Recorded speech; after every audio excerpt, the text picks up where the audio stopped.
Willkommen, mein Name ist Eline und im heutigen Video geht es um Mini-Cheesecake.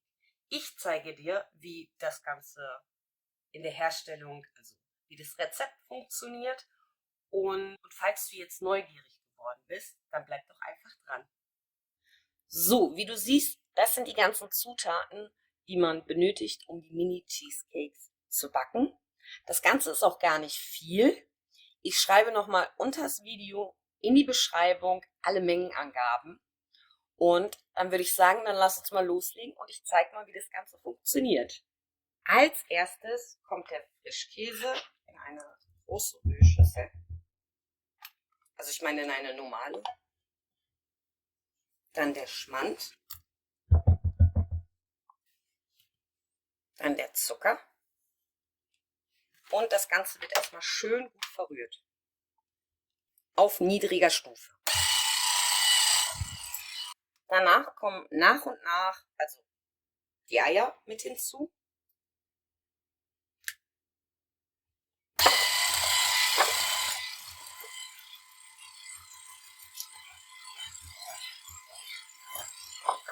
Kommt dann der Saft von einer halben Zitrone mit hinzu.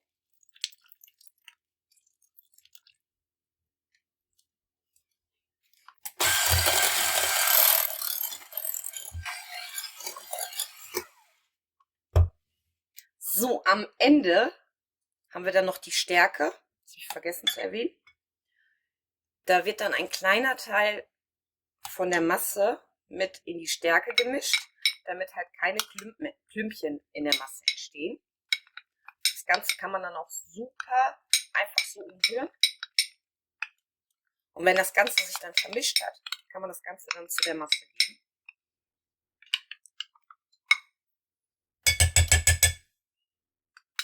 Man könnte das Ganze auch mit einem Sieb, mit einem Mehlsieb dazugeben. Das wird dann ein bisschen schneller gehen, aber die Variante ist auch sehr einfach.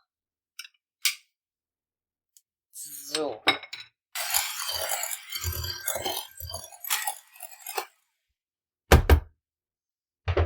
So, die Masse ist jetzt vorbereitet. Das Ganze ist jetzt schon fertig.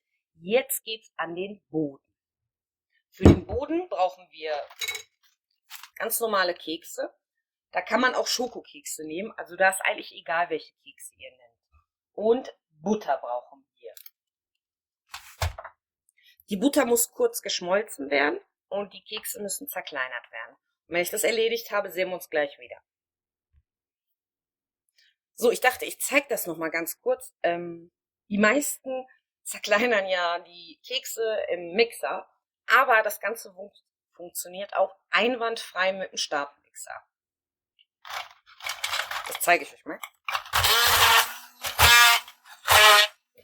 Und so sieht das Ganze aus, wenn man das Ganze dann mit dem Stabmixer zerkleinert hat. Wie gesagt, das funktioniert mit dem Stabmixer wunderbar. Wenn das Ganze dann schön zerkleinert ist, kommt dann die weiche Butter hinzu. Und das Ganze wird dann schön umgerührt, bis eine Masse entsteht. So muss das Ganze ausschauen. Die Masse für den Boden ist auch fertig. So, und jetzt wird der Backofen auf Umluft 170 Grad vorgeheizt, so dass, wenn das gleich alles fertig ist, dass man die Mini-Cheesecakes direkt in den Backofen schieben kann. Und dann brauchen wir eine Muffinform und Muffinförmchen. Das Ganze wird dann einmal alles so draufgelegt.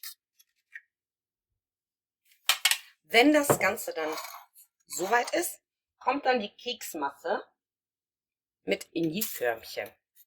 Da ist es wichtig, also ich mag es nicht, wenn das Ganze so einen dicken Boden hat. Das wird dann ungefähr 1 Esslöffel. Müsste reinpassen. Wenn das Ganze jetzt befüllt ist, wird das Ganze einmal schön runtergedrückt. Das Ganze kann man auch wunderbar mit den Löffeln runterdrücken. So schaut das Ganze dann aus, wenn die Masse komplett auf dem Boden gedrückt worden ist. So, jetzt die Masse, die Cheesecake-Füllung. Da ist es jetzt wichtig, dass wir das Ganze nur zur Hälfte befüllen. Also ein bisschen mehr als die Hälfte, weil oben ja noch dieses Erdbeer, also diese Erdbeercreme oben drauf kommt. So ungefähr.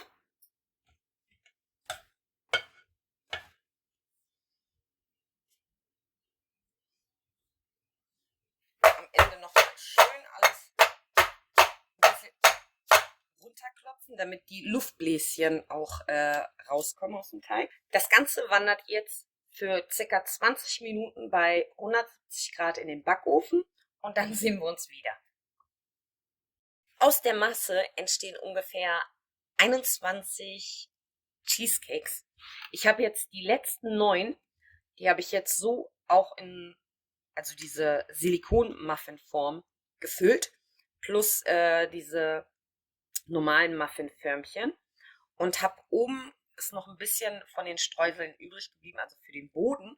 Das habe ich jetzt einfach auf die Muffins draufgetan und zeige euch dann das Ergebnis, wenn das komplett gebacken ist. Die erste Ladung von den Mini-Cheesecake ist jetzt gerade aus dem Backofen gekommen.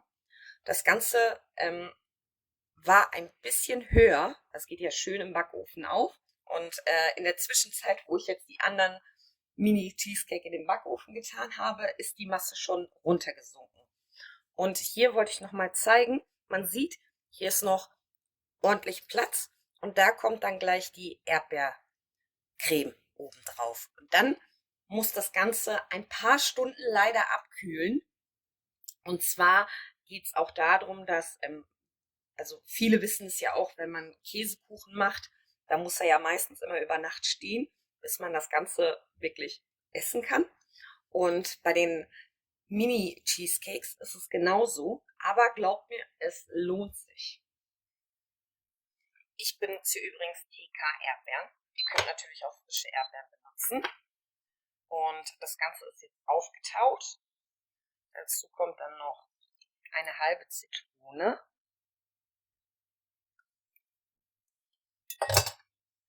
Ein wenig Zucker. Also je nachdem, wie süß ihr das gerne haben wollt, eher weniger oder mehr. Vanilleextrakt kommt auch noch rein. Das bringt nochmal extra Geschmack, also leckeren Geschmack. So, das Ganze wird dann kurz aufgekocht.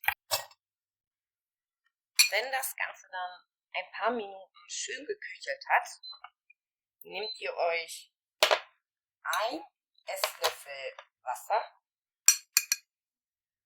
plus ein Esslöffel Stärke und mischt das Ganze dann zusammen, so dass dass keine Klümpchen entstehen.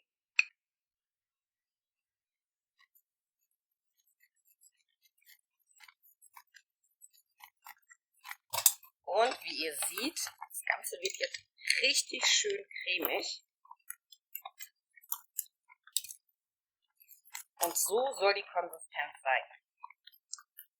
Das Ganze muss dann auch ein paar Minütchen umgerührt werden, damit dieser Stärkegeschmack verschwindet. Und nach ein paar Minuten sieht das Ganze dann so aus.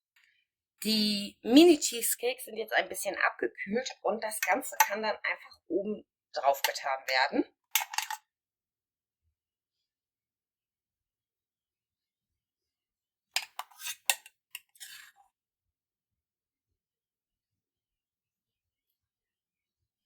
Wenn ihr dann die komplette Erdbeercreme auf den Cheesecakes verteilt habt, muss das Ganze wirklich mehrere Stunden abkühlen. Das ist ganz, ganz wichtig, weil es geht ja auch darum, dass das Ganze aus den Förmchen gut abgemacht werden kann. Und wenn man zu kurze Zeit wartet, dann klebt das halt alles noch an dem Muffinförmchen. Und deswegen wartet wirklich ein paar Stunden, bis das Ganze abgekühlt ist. Cheesecakes, die sind auch schon fertig mit den Krümmeln. Da kommt jetzt keine Erdbeercreme drauf. Die lasse ich so und zeige euch auch da das Ergebnis.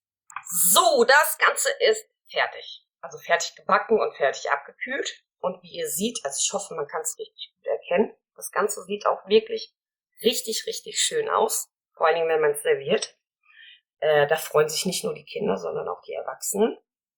Ja, und was ich noch erwähnen wollte ist, wenn ihr das Ganze gebacken habt und draußen, also bei der Raumtemperatur abgekühlt habt, sollte das Ganze nochmal für circa 1-2 Stunden in den Kühlschrank. Denn diese Frischkäse-Mischung, also diese Füllung, diese Cheesecake-Füllung, wenn das gekühlt ist, schmeckt das nochmal einen Ticken besser. Ja, ich zeige euch nochmal, wie das Ganze von innen ausschaut.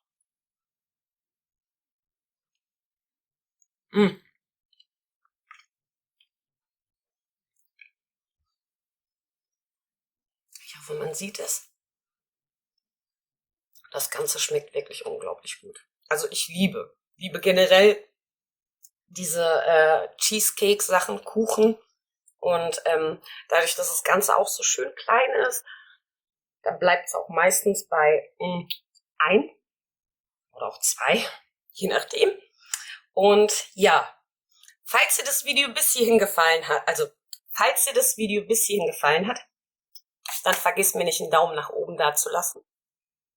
Und falls du neu bist auf meinem Kanal, gern noch ein Abo und bis zum nächsten Mal, würde ich sagen. Und ich genieße jetzt diesen kleinen zuckersüßen Cheesecake.